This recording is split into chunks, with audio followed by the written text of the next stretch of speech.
अथ 30 सर्गः। ततस्तमक्षोऽभ्यबलम् लङ्काधिपतये चराः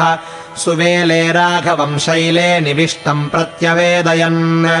चाराणाम् रावणः श्रुत्वा प्राप्तम् रामम् महाबलम् जातोद्वेगोऽभवत् किञ्चिच्छार्दूलम् वाक्यमब्रवीत् अयथावच्यते वर्णो दीनश्चासि निशाचर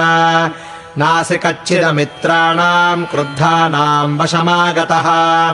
इति तेनानुशिष्टस्तु वाचम् मन्दमुदीरयन्। तदा राक्षसशार्दूलम् शार्दूलो भयविक्लवः न ते चारयितुम् शक्या राजन् वानरपुङ्गवाः विक्रान्ता बलवन्तश्च राघवेण च रक्षिताः नापि सम्भाषितुम् शक्याः सम्प्रश्नोऽत्र न लभ्यते। सर्वतो रक्ष्यते पन्था वानरैः पर्वतोपमैः प्रविष्टमात्रे ज्ञातोऽहम् बले तस्मिन् विचारिते बलाद्गृहीतो रक्षोभिर्बहुधास्मि विचारितः जानुभिर्मुष्टिभिर्दन्तैस्तलैश्चाभिहतो भृशम् परिणीतोऽस्मि हरिभिर्बलमध्ये अमर्षणैः परिणीय च सर्वत्र नीतोऽहम् रामसंसदि रुधिरस्राविदीनाङ्गो विह्वलश्चलितेन्द्रियः हरिभिर्वध्यमानश्च याचमानः कृताञ्जलिः राघवेण परित्रातो मामेति च यदृच्छया एष शैलशिलाभिस्तु पूरयित्वा महार्णवम् द्वारमाश्रित्य लङ्काया रामस्तिष्ठति सायुधः गरुडव्यूहमास्थाय सर्वतो हरिभिर्वृतः माम् विसृज्य महातेजा लङ्कामेवातिवर्तते पुरा प्राकारमायाति क्षिप्रमेकतरम् कुरु सीताम् वापि प्रयच्छाशु युद्धम् वापि प्रदीयताम् मनसा तत्तदा प्रेक्ष्य तच्छ्रुत्वा राक्षसाधिपः शार्दूलम् सुमहद्वाक्यमथोवाच स रावणः यदि माम् प्रतियुध्यन्ते देवगन्धर्वदानवाः नैव सीताम् प्रदास्यामि सर्वलोकभयादपि एवमुक्त्वा महातेजा रावणः पुनरब्रवीत् चरिता भवता सेनाखेत्रशूराः प्लवङ्गमाः किम् प्रभाः कीदृशाः सौम्य वानराये दुरासदाः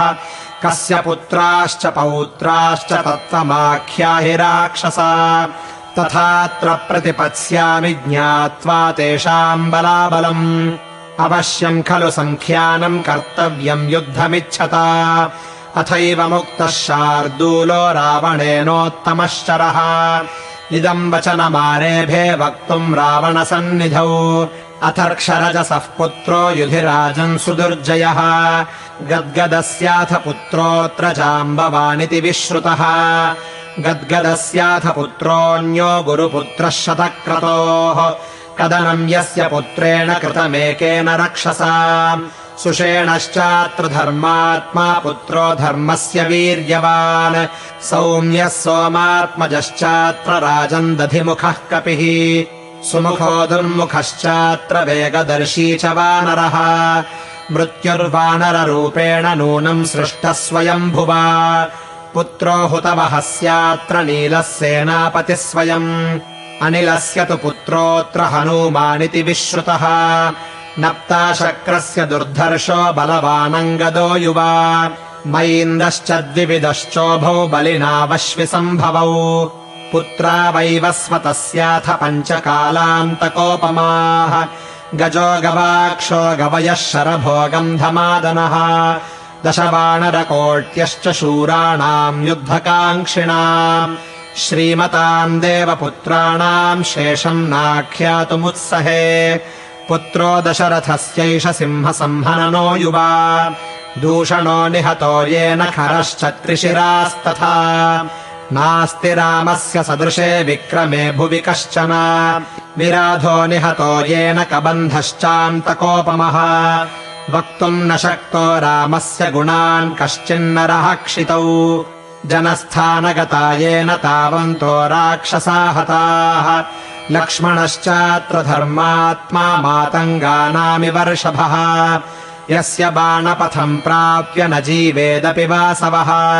श्वेतो ज्योतिर्मुखश्चात्र भास्करस्यात्मसम्भवौ वरुणस्याथ पुत्रोऽथ हेमकूटः प्लवङ्गमः विश्वकर्मसुतो वीरो नलः प्लवगसत्तमः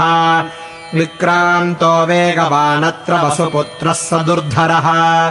राक्षसानाम् वरिष्ठश्च तव भ्राता विभीषणः प्रतिगृह्य पुरीम् लङ्काम् राघवस्य हिते रतः इति सर्वम् समाख्यातम् तथा वै वानरम् बलम् सुवेलेऽधिष्ठितम् शैले शेषकार्ये भवान् गतिः इत्यार्षे श्रीमद् रामायणे वाल्मीकीये आदिकाव्ये युद्धकाण्डे 30 सर्गः।